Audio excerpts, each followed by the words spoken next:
नमस्कार। इस वक्त हमारे पास नेपाल को लेकर बहुत अहम जानकारी है। जो नेपाल अब तक भारत को आंखें दिखा रहा था, आपने देखा कि भारत की सीमा पर नेपाल पहली बार अपनी सेना को तैनात कर रहा है, वहां अपने कैंप तैयार कर रहा है। वो नेपाल अब अमेरिका के साथ साजिश करने पर उतर आया है। वो नेपाल अब अमेरिका को आंखें दिखाने लगा है, क्योंकि चीन उसे उकसा रहा है, चीन उसे फंडिंग कर रहा है।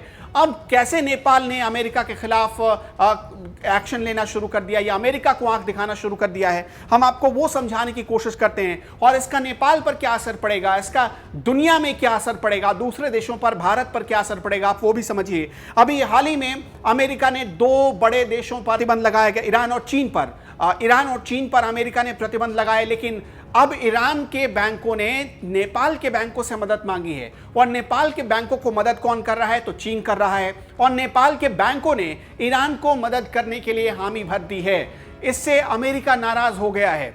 अमेरिका के खिलाफ ये नेपाल की पॉलिसी है, क्योंकि चीन उसकी मदद कर रहा है, उसकी सपोर्ट में चीन खड़ा है और चीन नेपाल के बैंकों को पैसा दे रहा है और इस तरह उसे अपना कर्जदार भी बनाता जा रहा है। जो पैसा नेपाल के बैंकों में चीन पहुंचाता है, वो पैसा सीधे ईरान, तेहरान और दूसरे देशों तक पहुंच रहा है। ये बहुत बड़ी जानकारी सामने आई है और जिसने ये जानकारी दी है हम उसका नाम भी बताएंगे और डिटेल रिपोर्ट आपको बताएंगे। लेकिन उससे पहले आपको बता दें कि इस रिपोर्ट में क्या है, क्यों ये बहुत डराने वाली रिपोर्ट है अमेरिका के लिए और दुनिया के लिए, क्यों ये बहुत खतरनाक रिपोर्ट है। नेपाल की कंपनियों और बैंकों ने ईरान और चीन की मदद के लिए, ये बहुत गौर कीजिएगा, नेपाल के बैंकों ने ईरान और चीन की मदद के लिए ये अमेरिका को धोखा दिया। क्योंकि अभी तक ये देखा जा रहा था कि अमेरिका से मदद पहुंचती थी नेपाल के पास और नेपाल उन पैसों का इस्तेमाल करता था अपने यहाँ अपनी गरीबी दूर करने के लिए, अपने उद्योग धंधों को आगे बढ़ाने के लिए।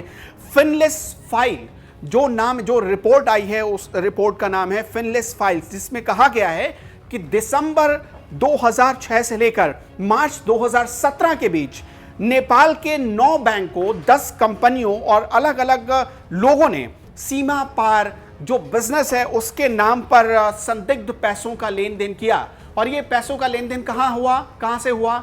चीन से हुआ। और ये पैसे गए कहां?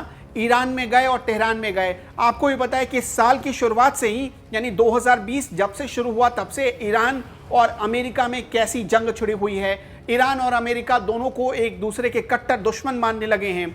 लेकिन फिर भी और अमेरिका ने ईरान पर प्रतिबंध भी लगा रखा है, आर्थिक प्रतिबंध है, साथ ही व्यापारिक प्रतिबंध है, बहुत सारे प्रतिबंध थोप रखे हैं अमेरिका ने।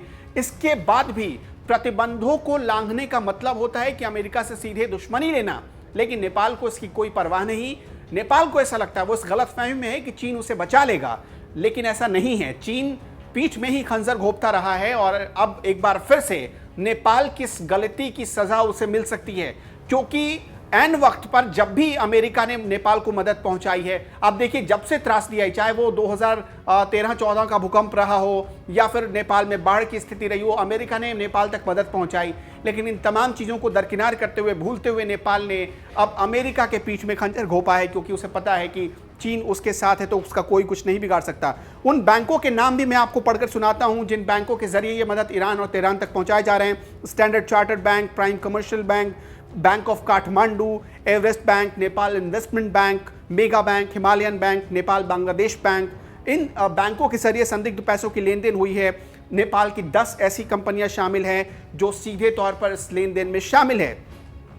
11 साल के दौरान, जैसे कि मैंने आपको पहले ही बताया कि दिसंबर 2006 से लेकर 2017 तक तकरीबन 11 साल के दौरान कंपनियों ने 29 करोड़ डॉलर, ये कोई छोटी रकम नहीं है, 29 करोड़ डॉलर की रकम इधर से उधर की गई है या दी गई है दूसरे देशों को, अमेरिका से लेकर। अब चूंकि नेपाल अमेरिका के खिलाफ खड़ा हो गया है, तो अमेरिका नेपाल को इस बात के लिए सबक जरूर सिखाएगा, जरूर बताएगा और उससे पूछेगा कि हमसे जो अब तक मदद मिल रही थी, उस मदद का कैसे और कहां इस्तेमाल हुआ। नेपाल पर वैश्विक दबाव भी बढ़ सकता है। आप इसे समझिए कि नेपाल पर वैश्विक दबाव बढ़ने का मतलब हुआ कि हो सकता है अमेरिका उस पर भी कोई प्रतिबंध थोप दे। क्योंकि हमने देखा कि नेपाल अभी चीन से लगातार कर्ज ले रहा है। नेपाल ने अपनी कई सारी चीज़ें, यहाँ तक कि कई पोर्ट और कई एयरपोर्ट तक चीन को गिरवी रख दिए। अब इसलिए कहा जा रहा है कि चीन के हाथों में खेल रहा है नेपाल और अमेरिका से दुश्मनी मोल लेने को वो तैयार है।